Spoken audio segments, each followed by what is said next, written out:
Hey guys, so sorry for the delay. We welcome to the Hoop Jack podcast series, and today I'm going to be trying out a new series called the Hooper Reflections. And with me today, I'm inviting a very special guest who I've had on the show. I sent out the invite.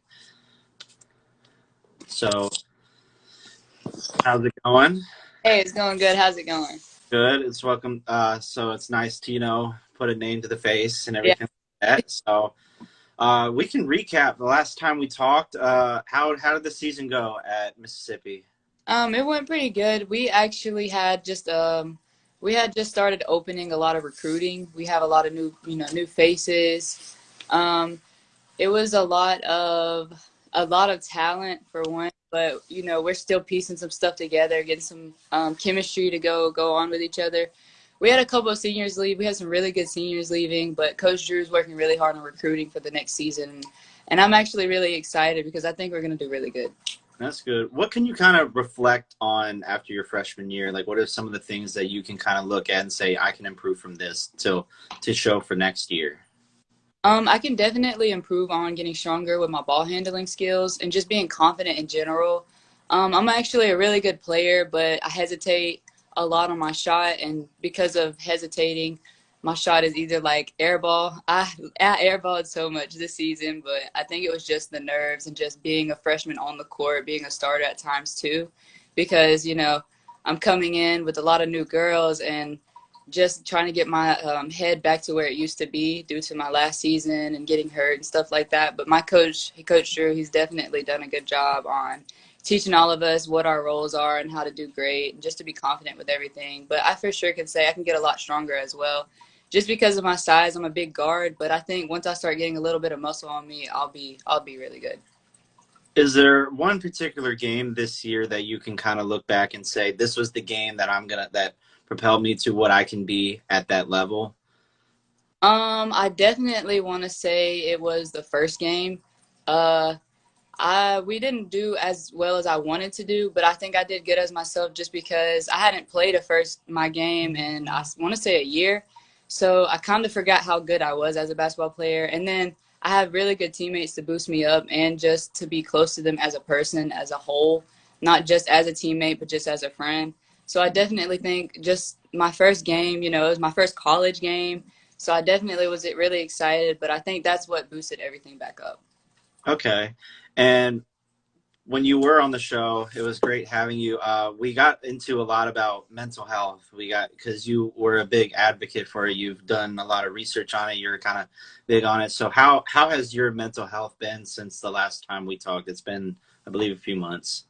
Honestly, it's been a little rocky, but I think that's just, having to deal with depression, waking up every day. You don't really know what you're going to wake up to. But I have a lot of good people in my life keeping me here and just making sure that I'm okay. And I'm blessed for everyone that's here and everyone that cares about me. But I also know that I have a lot of people going through the same thing as me. So it does feel good that I'm not the only one. But it's definitely been just a rocky start and just getting my head screwed back onto the right way. Just that sophomore year is coming up and I'm ready to come back a lot harder.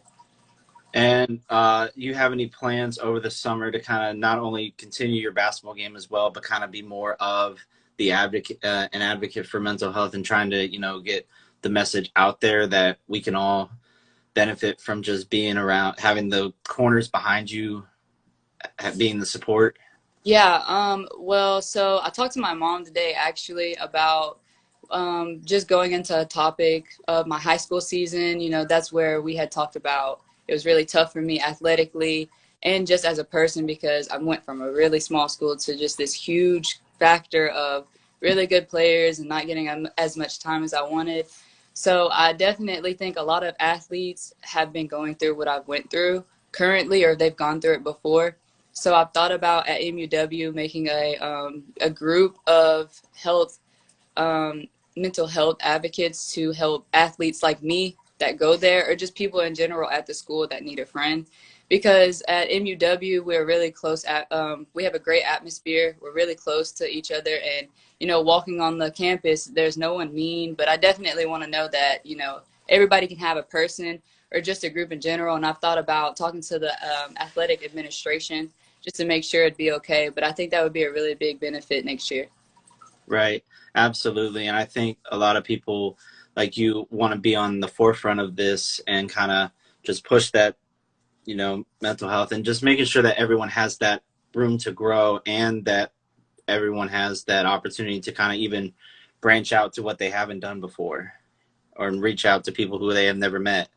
Because it's always important to kind of just meet new people because you could change somebody's life if not having met them for the first time. Yeah, absolutely. And lastly, I know since you've been on the show, you had how's the business with? Are you still branching out with Motivator, your kind of brand and everything like that?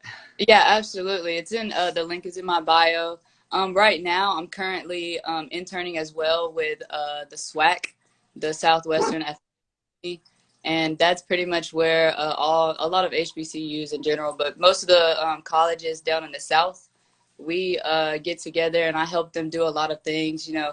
It's mostly tying like a lot of shoelaces together for the track team, but it's definitely good to. I've met a lot of people. I've made a lot of connections, but it's fun because a lot of these people are athletes back in their day or just girls that I went to school with, and it's definitely a lot of fun because I can even go to games and watch some people play and just to make great connections like that. It's really cool. Absolutely. So, thanks again for coming back onto the show. From our first time, being an audio to now actually putting a face to everything. It's really great seeing that you're doing well and that you, after freshman year, you're ready to kick it on and keep it going for sophomore year. I'm looking forward to still kind of keeping in touch. I hope you do well and you have my full support. Thank you so much. I'm really excited for what we have coming. I'm really excited for what I have coming as myself as a person and as an athlete. But I definitely want to stay in touch because I really like, getting my voice out there. And I really want to thank you for helping me get what I need to get out there. And I really love what you're doing. I think it's a really good thing for the athletes. Thank you. And I think it is good. Just a lot of people have different stories, because everyone's story is different. Everyone's gone to a different path. Everyone started at a different point, whether they started playing basketball at 2 or they started playing basketball at 12 or even later on. And some people like got into it because they also didn't played other sports and didn't want to cause that injury. But I know, and even as well, basketball is an outlet for people to kind of escape. It's a way for people to kind of disembark from, real life sometimes. And I kind of see it from a lot of different people, but hearing everyone's story kind of gives me the chance to kind of, like you said, it gets it out there and kind of gets the next generation of hoopers to realize that it's a lot. It takes a lot to, keep going. So I really appreciate your story. I really appreciate you coming on, and I really appreciate that, you've gotten better since the last time we talked. You've grown up some more, and that you're killing it out there. Thank you so much. I'm really excited to stay in touch and see what you have planned as well. I'm excited. But I definitely have one more thing to show you since we didn't see each other's face. This is my ring that we won. Ooh, check it out. My number was 1 and our I want to say 34-4. That was our record. Yeah. Like a lot of code words on the team just kind of get us motivated. So he had ended up putting all of them around the top of the ring. So the blue map in Alabama, that's what we call it when we get a state championship. The ring, we get the trophy, and the trophy is like a big map of Alabama. But Stanley, we have a lot to do to that, but it's a toolbox, and we have Stanley because we have to work on what we needed to work on.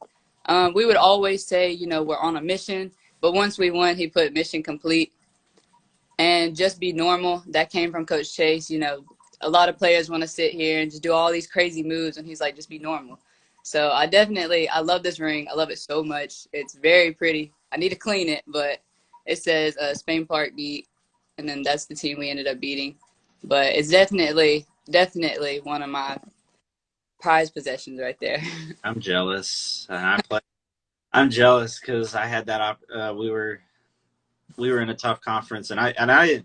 The irony is that when people kind of look at me as like, did you ever play basketball in college? I didn't, or high school. No, I did not. I just loved the game. I fell in love with the game early on, but I knew for my height, my size, and my ability, I was not playing basketball. But I fell in love with the game, and I always feel that, a lot of people's, think, well, if you never played the game, you don't know nothing. Well, that's not true. I studied the game. I study, players' habits. I study, it's the attitude of players. And like for a team to win a championship, all the chemistry has to come together, set attitudes aside.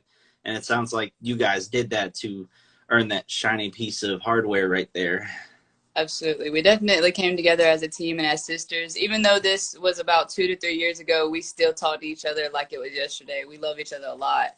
And I think the great thing about sports is the connections and the families that you get with it because, even though at the W, we actually had a event where a team from, I want to say the 1970s, they came, they won. They were the first women's team to win a championship at all in the division. They were Division 2 at the time. But, it's crazy because all these women have gotten older and, they walk in, they're like, oh, is that you? And it's crazy because it's like, you can definitely see that you're not just teammates, you're a lot more than that. Absolutely.